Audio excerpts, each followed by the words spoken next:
राजस्थान के सभी पेंशनधारियों को नमस्कार। आशा करते हैं आप सभी कुशल मंगल होंगे। देखिए, पेंशन को लेकर के एक बड़ी अपडेट निकल कर आ रही है। अपडेट क्या है कि आपके जो जून महीने का जो पेंशन का बिल है वो जनरेट हो चुका है, और इससे पहले आपके अप्रैल और मई इन 2 महीनों का जो पेंशन है वो आपके खातों में ट्रांसफ़र हो चुका है। इसके अलावा पेंशन में जो बढ़ोतरी हुई है उसको लेकर भी विभाग की ओर से एक नया जो अपडेट है वो निकलकर सामने आ रहा है। अपडेट क्या है, अभी आगे इस वीडियो में अपन जानने वाले हैं। तो जैसा कि यहाँ पर आप देख पा रहे हैं, बुजुर्गों को अब हर महीने 1250 रुपये मिलेंगे डायरेक्ट उनके बैंक खाते में। पहली राशि मिल रही थी आपको 1150 रुपये, जो कि 100 रुपये बढ़ा करके आपको 1250 रुपये दी जा रही है, और यह आपके अप्रैल के महीने से ही आने शुरू हो चुके हैं। इसके आगे देखिए, बैंक के खातों में आएंगे पैसे। देखिए, राजस्थान सरकार ने प्रदेश के लाखों वृद्धजनों के लिए एक बड़ी राहत की घोषणा की है। मुख्यमंत्री भजनलाल शर्मा की सरकार ने सामाजिक सुरक्षा पेंशन के तहत मिलने वाली मासिक वृद्धावस्था पेंशन राशि को बढ़ा करके अब 1250 रुपये कर दिया गया है। पहले ये राशि आपको 1150 रुपये मिल रही थी, जिसे अब 100 रुपये वृद्धि करके जो है बढ़ा दिया गया है। और यह फैसला 2025-26 के जो बजट है उस बजट में ही ले लिया गया है, और अप्रैल के महीने से लगभग सभी के आपके जो है ये राशि यानी कि 1250 रुपये अप्रैल के महीने से आपके खातों में आने शुरू हो चुकी है।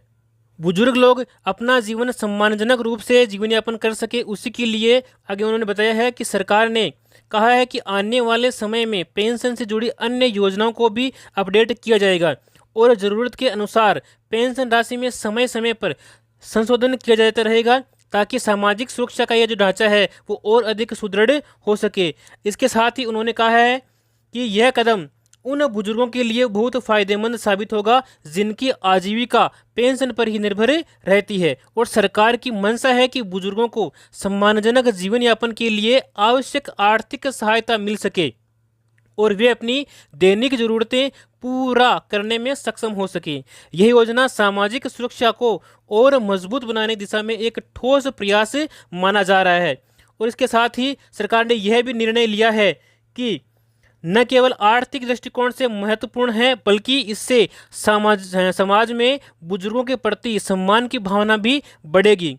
वृद्धजन पेंशन के अलावा सरकार ने पहले से लागू दिव्यांग पेंशन, विधवा पेंशन जैसी अन्य सामाजिक सुरक्षा योजनाओं को भी गति देने का प्रयास किया है। और इसके साथ ही शर्मा जी ने स्पष्ट किया है कि सरकार समाज के कमजोर वर्ग को मुख्य धारा से जोड़ने के लिए हर संभव प्रयास कर रही है, और सरकार ने यह भी संकेत दिए हैं कि भविष्य में इस पेंशन राशि को और बढ़ाया जा सकता है, ताकि राज्य के जो वरिष्ठ नागरिक हैं उन नागरिकों को किसी प्रकार की आर्थिक परेशानी का सामना न करना पड़े।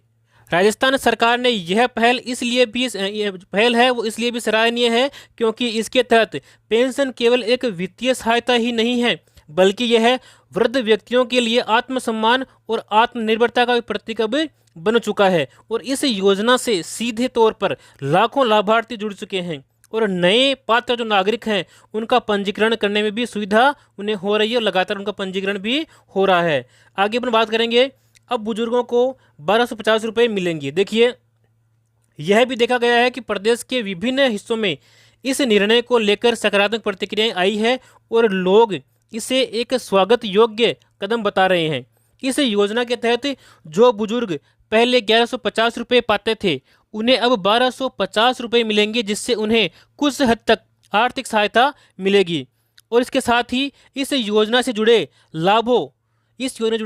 लाभ हैं उन लाभ लेने के लिए किसी प्रकार की दौड़ भाग की आवश्यकता अब नहीं है। सभी पात्र व्यक्तियों को पहले से निर्धारित प्रक्रिया के तहत यह राशि स्वतः ही उनके बैंक खातों में ट्रांसफर कर दी जाएगी। अगर कोई नागरिक अभी तक इस योजना से नहीं जुड़ा है तो वह अपने नज़दीकी ई मित्र केंद्र के ऊपर जाकर के या फिर नगर निकाय कार्यालय संपर्क करके इस योजना में जुड़ सकते हैं, और इस पेंशन योजना का जो लाभ है वो आप आसानी से ले पा रहे हैं और ले सकते हैं। मुझे उम्मीद है यह जानकारी आपको अच्छी लगी होगी। यदि आप चाहते हैं कि ऐसी सरकारी योजनाओं की जानकारी हमें समय पर मिलती रहे तो आप इस चैनल को सब्सक्राइब करें, और साथ में ये जो वीडियो है उसको अपने साथियों के साथ शेयर करें, ताकि उन्हें भी इस योजना की जानकारी मिल सके। मिलते हैं अपने वीडियो में, तब तक के लिए जय हिंद, जय भारत।